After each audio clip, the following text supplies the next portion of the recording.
How are you doing today? I'm great. How about you?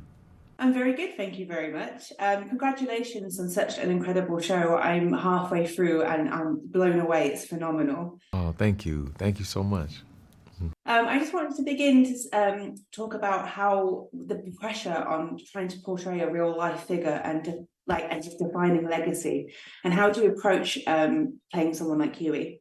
Yeah, it's an enormous amount of pressure. I wanted to try and get it as right as I could. I mean, obviously, this isn't a show that's exclusively about Huey, and it's not a show that's just about the Black Panther Party. But at the same time, there was, I felt, an opportunity to shed some light on what the party was really about, and also to show people a little bit about who Huey P. Newton was behind the sort of famous, iconic images of the wicker chair and so on. But yeah, it was an enormous responsibility, and so I did all the research I could and tried my very, very best to give as fair and balanced a portrayal of him as I could in the, time frame and with the real estate that we had available. Yeah, absolutely. And what I love is even from the first episode, you really showcase his vulnerability and his fear and his PTSD, as well as being this strong cultural leader. How do you balance these different facets of this character? Yeah, well, that was something that really struck me from the beginning. When you look at some of the decisions that he made later in his life, which well, not even just later, but throughout his life, some of which were hard to understand.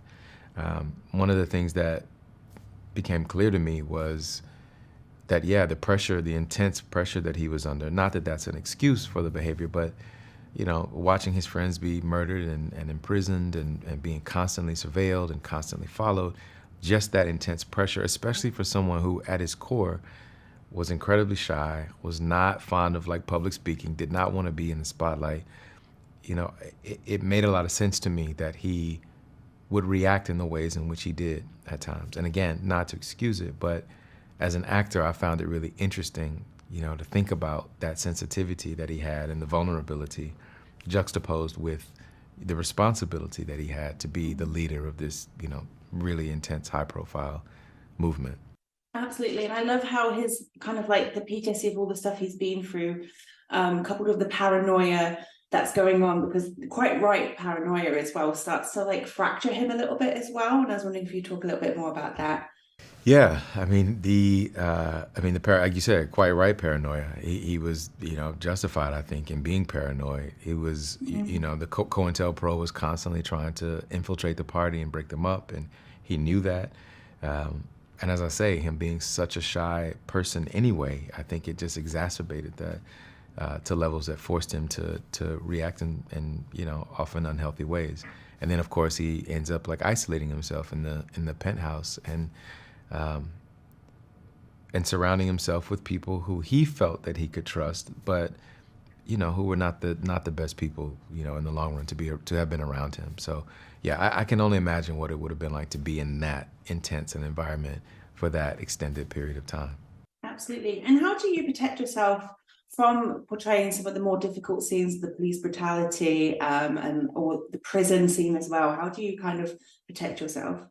Yeah, well, I have a lot of support in my own life that I've built in for myself, with a wonderful therapist and a wonderful group of friends and community, and also leaned on our castmates. Tiffany Boone and I got to be quite close throughout the process and really help support each other, and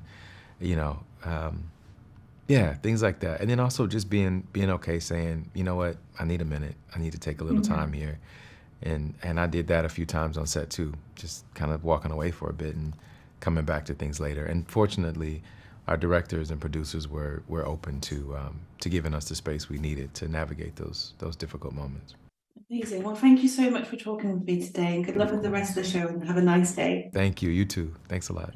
Ladies and gentlemen, you're watching Hey You Guys! Hey, you guys! Hey, you guys! Hey, that's what they all say. Hey, you guys! Hey, you guys!